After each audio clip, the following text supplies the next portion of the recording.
pacífica, donde uno pueda vigilar a todos desde todos los lados, ¿no? En términos de Foucault es un lugar para vigilar y castigar, por eso caben estudiantes, por eso caben soldados, por eso caben enfermos, por eso caben presos en un mismo espacio arquitectónico. Bueno, el Panóptico de Tunja funciona a raíz del hacinamiento de los presos después de la guerra del 60, el gobierno de Tomás Cipriano Mosquera. Que la primera cárcel del país fue donde es el Museo Nacional en Bogotá, y allá la trasladaron aquí, que se llamó Penitenciaría Nacional de Tunja, que era la más cruenta, la más fuerte, por ser fría, por estar encerrada en medio de 4 paredes.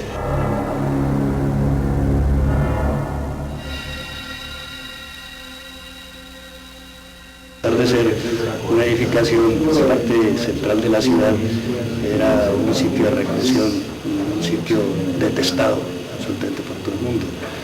Se comentaba en ese entonces, y aún todavía entre los viejos, que fue la cárcel más brava que había en el país. Eso, Panóptico. De ese penal no se evadía nadie, ni se ha evadido nadie, por las paredes, la altura de las paredes y por su tradición y por todas esas cosas. Dentro de las ventajas que tenían los presos eran que ellos, si se portaban bien, podían salir a actos de jardinería allí en donde es el Parque Pinzón. Yo estuve en 1951 de personero de Tunja y me tocó ir a hacer visita de cárcel todos los sábados con los demás miembros del Poder Judicial. Y el oficio de uno era preguntarle a preso por preso que tuviera expediente en proceso, que no estuviera condenado. Entonces uno tenía que ir y darle razón de en qué situación estaba su proceso. Juan Eponuceno Matallana de Caldas, Boyacá, el del crimen de la hacienda de Calderitas en Usme. Aquí estuvo Tiro Fijo de esa época, Sangre Negra. Aquí estuvo Calzones, uno de los terratenientes de Guadalupe Salcedo, el jefe de la guerrilla de los Llanos.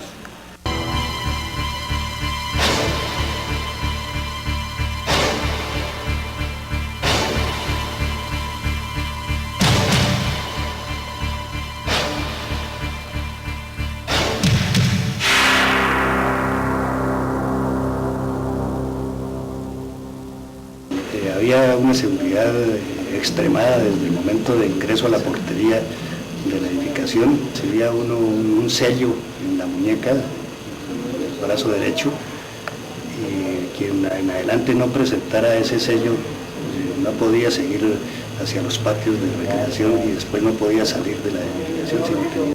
La persona que tenía visita o cuando le venían a dictar un auto de los juzgados, etcétera, entonces lo sacaban hasta acá, no más. O sea que la visita tenía que permanecer aquí. No dejaban entrar a los visitantes de aquí para adentro, sino aquí nomás en este sitio, en este red. Dada la temperatura, en los calabozos de castigo, eran unos donde era de 1 metro cuadrado, más o menos de 1 metro cuadrado, y las paredes eran húmedas, chorreaban agua.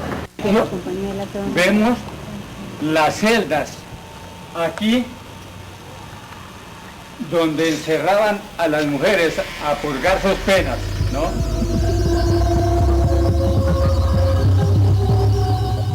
Tenía una celda muy famosa que se llamó El Solitario, que quedaba al lado de la escalera imperial. Parece que era un hueco lleno de sabandijas donde era como la celda de castigo. Sí, habían celdas de castigo muy especiales, por ejemplo una en donde metían al preso, al convicto, lo metían y lo llenaban de tierra hasta la cintura y lo dejaban ahí, le daban la alimentación que era pan y agua en ese entonces.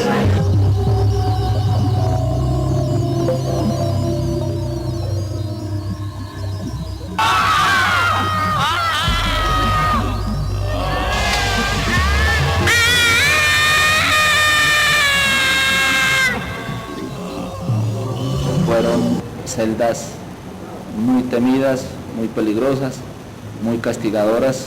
Fueron 7 se recuerda la más popular o la más especial, que fue la celda de la gota fría o del solitario.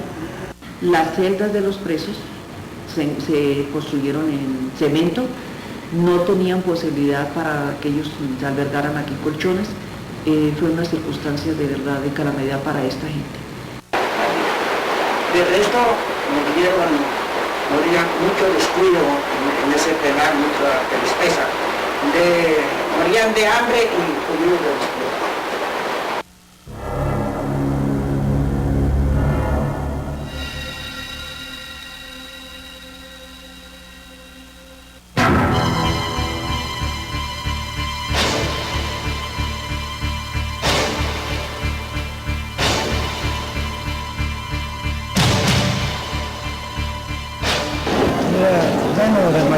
Demasiado drástico era el castigo.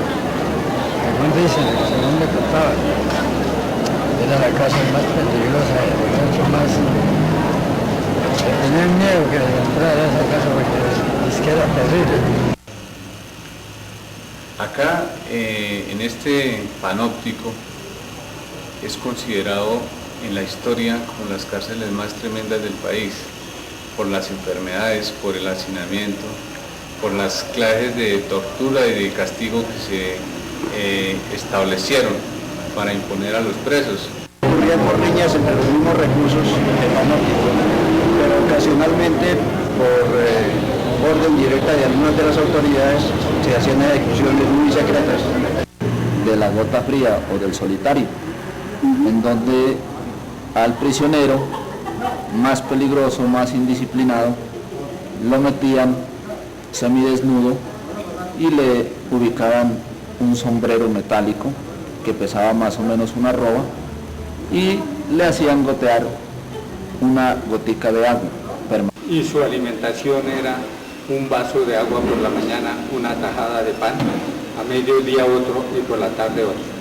Entonces así podría permanecer varios días hasta meses la persona purgando su pena en esas condiciones. Muchas personas que no se aguantaban y morían. Veí a internos que murieron conmigo de los presos.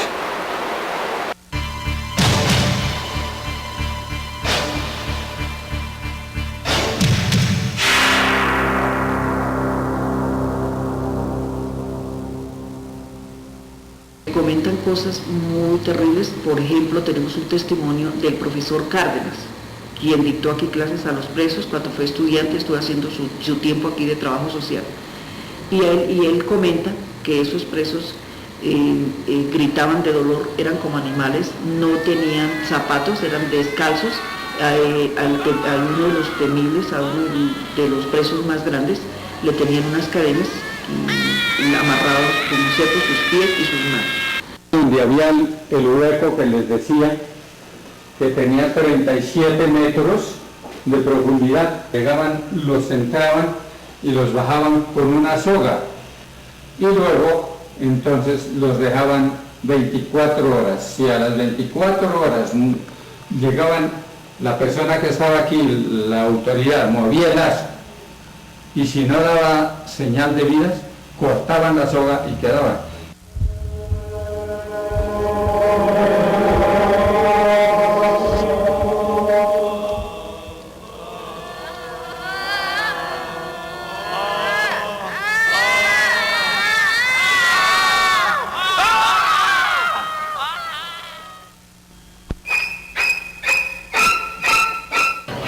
Sí, hay varias leyendas que se decía que existían unos espantos, son leyendas, unos espantos dentro del panóptico y que precisamente asustaban. Decapitaron a varios, por eso es que se comenta que se aparecen frailes una vez.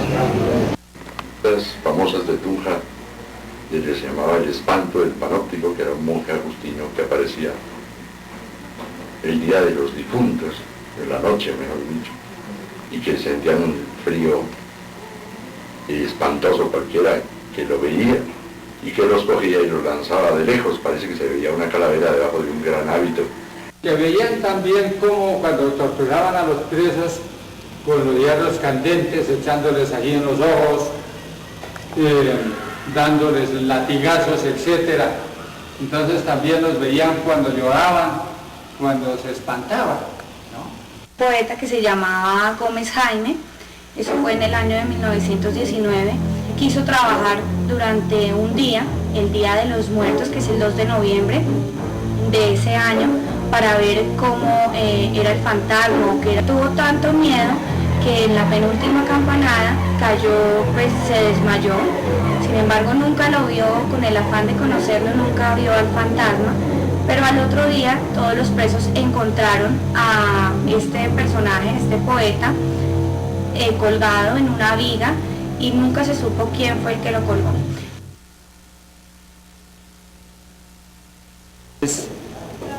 Esa cárcel fue, como dice la historia, la más temida para los prisioneros de toda índole que llegaron desde cualquier rincón de la República. Que fue la cárcel más grave que había en el país. Eso diagnóstico. Era demasiado drástico era el castigo. Una cárcel de alto martirio y alto castigo para los presos. De los panópticos más temidos a nivel de Latinoamérica, se organizó aquí en este claustro San Agustín.